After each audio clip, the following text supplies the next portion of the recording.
तो सबसे पहले मैं आपसे ये पूछूंगी कि आपकी अपना जो एक लाइफ को डील करने का तरीका है, because of course being in so many different positions, being a surgeon, being a doctor, being a public I, being a public personality, आप बहुत सारे प्रेशर्स फेस करते होंगे. Just in fact the balance of professional and personal life एक बहुत बड़ी चीज़ है.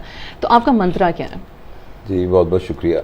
देखिए, पहली बात तो समझने की ये है कि अल्लाह ताला ने जितनी मखलूक पैदा की है ना, उस मखलूक के पैदा करने में फितरत की जो सनाई है, ahsan तकवीम, वो इस तरीके से इस्तेमाल हुई है कि उसको सिर्फ समझने के लिए ही जितनी तहकीक की ज़रूरत है वो तहकीक भी अभी तक नहीं हो सकी. अगर आप एक चूंटी जो रेंगती हुई जा रही है ना, आप देखिए कि वो मैकेनिक्स का शाहकार है, वो रिसेप्टर्स का शाहकार है, वो किस तरीके से उस बायोलॉजी का एक शाहकार है, और इन सब की पीक जो है वो इंसान की शक्ल में डेवलप हुई है.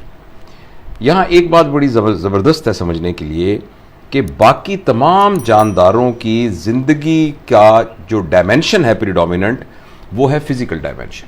That's true.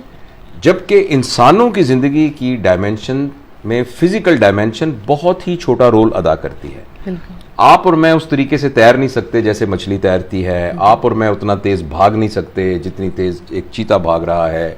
आप और मैं उतना भी नहीं उड़ सकते जितना एक कौवा उड़ सकता है, and so on and so fourth. तो फिजिकलिटी के लिहाज से इंसान की एबिलिटी बाकी तमाम जानदारों से बहुत ही कम है.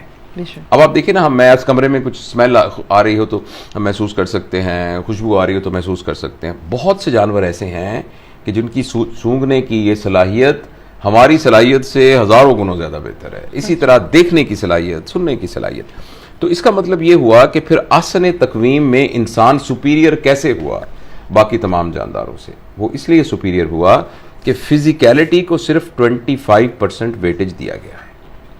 The rest 3 of the dimensions are, number 1 हमारा इंटेलेक्ट, नंबर 2 हमारी इमोशनैलिटी, और उससे बढ़कर एक और चीज. देखिए, इंटेलेक्ट और इमोशनैलिटी में शेयर करते हैं जानवर भी हमारे साथ. जानवर का भी थोड़ा सा इंटेलेक्ट होता है, और कुछ जानवरों के इंटेलेक्ट को आप एनहांस भी कर सकते हैं. देखिए, डॉल्फिन मछली को सिखाया जा सकता है, बंदर को आप सिखा सकते हैं. देखो ना, एक रीछ है, उसको आप जंगल से पकड़ के लाते हैं और उसको सर्कस में स्टूल पे बैठना आप सिखा देते हैं. तो उनकी इंटेलेक्ट को ट्रेन किया और टेम किया जा सकता है. तो कुछ ना कुछ होती है इंटेलेक्ट. इसी तरह कुछ ना कुछ इमोशनैलिटी भी होती है. आप देखिए ना, अगर एक जो मुर्गी के चूजों को अगर चील हमला करे तो मुर्गी अपनी जान पर खेल कर भी उसको, यानी उसकी फिजिकलिटी से वो इमोशनैलिटी की तरफ मूव कर जाती है. मगर आप ये देखिए कि जानवरों की जितना इंटेलेक्ट और इमोशनैलिटी है वो सिर्फ सर्वाइवल के हद तक है. That's true. अगर सर्वाइवल से ज्यादा इमेजिनेशन या रिमोट मेमोरी की तरफ वो ओवरलैप नहीं करती. जबकि इंसानों का इंटेलेक्ट और इमोशनैलिटी वो 2 डायमेंशन में मूव करती है. एक तरफ एक रिमोट मेमोरी में और एक तरफ इमेजिनेशन में. देखें, आप और मैं अभी चाहे ना कि अभी हम मरीख में चले जाएं तो अभी हम तसव्वुर में मरीख में पहुंच सकते हैं. आप और मैं अभी तसव्वुर करें कि हम इंशाल्लाह हम जन्नत में पहुंच जाएं तो हम जन्नत में पहुंच सकते हैं. आप और मैं अभी इसी वक्त कुछ भी इमेजिन करना चाहें, इमेजिन कर सकते हैं. तो ये जो एबिलिटी इंसान के अंदर है, ये वो है जिसकी वजह से इंसान सुपीरियर हो जाता है बाकी सबसे. लेकिन जो मैं आखिरी बात अर्ज करने जा रहा हूं, इसमें इंसान के साथ कोई और जानदार शेयर नहीं करता. यानी फिजिकलिटी तो इंसान से वो बेहतर है, और इंटेलेक्ट और इमोशनैलिटी में इंसान इज फार सुपीरियर, लेकिन फिर भी उनके अंदर मौजूद है. लेकिन जो इंसान की चौथी डायमेंशन है वो उसकी स्पिरिचुअलिटी है. Absolutely. और कोई भी जानदार इंसानों के अलावा शायद स्पिरिचुअलिटी उसके अंदर मौजूद नहीं है. अच्छा, जब हम स्पिरिचुअलिटी की बात करते हैं तो हमारे जहन में शायद ये आता है कि ये कोई मजहबी हवाले से हम गुफ्तगू कर रहे हैं.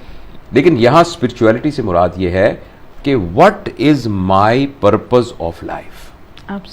जानवर जानता है व्हाट, जानवर जानता है हाउ. इंसान भी जानता है व्हाट, इंसान भी जानता है हाउ. हाउ के बाद जो जर्नी इंसान का वाई में जाना चाहिए, अनफॉर्चुनेटली वो हाउ से हाउ मच की तरफ डाइवर्ट हो जाता है. Absolutely. लेकिन जो वाई का आंसर है ना, वो इंसान की स्पिरिचुअलिटी को डिटरमिन करता है. तो मेरे नजदीक जो हमारी जिंदगी है, उस जिंदगी में जब तक इन चारों डायमेंशंस के अंदर एक बैलेंस नहीं होगा और ग्रोथ की डेफिनेशन इन चारों डायमेंशंस में पैरेलल ग्रोथ नहीं होगी, तो हमारी ज़िंदगी बेफ़ायदा है। और बेफ़ायदा से ज़्यादा मैं बेहतर लफ्ज़ और मेरे ज़हन में आया है, वो ये है कि अंडर यूज्ड है। लेकिन आपका ये जो मोबाइल है, सॉरी मैं आपकी बात काट रहा हूँ, ये आपका मोबाइल है, ये मोबाइल पता नहीं पाकिस्तान में 2-2.5 लाख रुपए का आता है, पता नहीं कितने डॉलर का अमेरिका में आता होगा।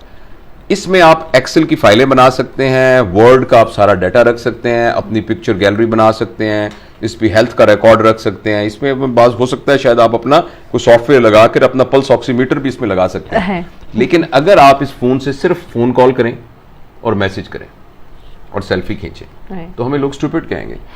तो अल्लाह ताला ने ये जो 4 डायमेंशन इंसान को दिए हैं ना, physicality, intellect, emotionality and spirituality, तो हम बहुत स्टूपिड क्या, हम बहुत ही कम किस्मत होंगे, बदकिस्मत होंगे कि हम अपनी ज़िंदगी को सिर्फ फिजिकलिटी के गिर्द रोटेट करते रहें। तो मेरे नज़दीक ज़िंदगी का मतलब है इन 4 डायमेंशंस को दिल की गहराइयों से, और दिल की गहराइयों के सिलसिले में एक बहुत खूबसूरत लफ्ज़ है जो कि रिलीजियस हवाले से हमने सीखा है, जिसे हम कहते हैं हक्कुल यकीन। एक होता है ना एनुल यकीन, आंख से देख लिया, या एक कॉग्निटिव लेवल पर एक अल्लाह है, अल्लाह ताला मौजूद है, कॉग्निटिव लेवल पर मौजूद है।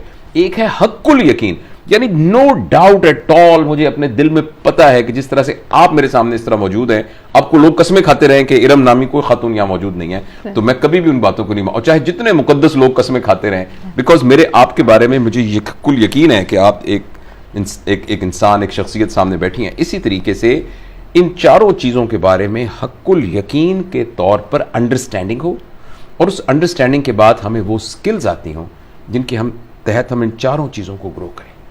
और जब ये 4 इक्वली ग्रो करेंगी, this is real growth of the life. तो जिंदगी को मैं इस तरह से देखता हूँ। तो क्या ये कहना सही होगा कि you are always trying to grow in all these 4 areas of life? All of us must try to grow in all these 4 areas. सही।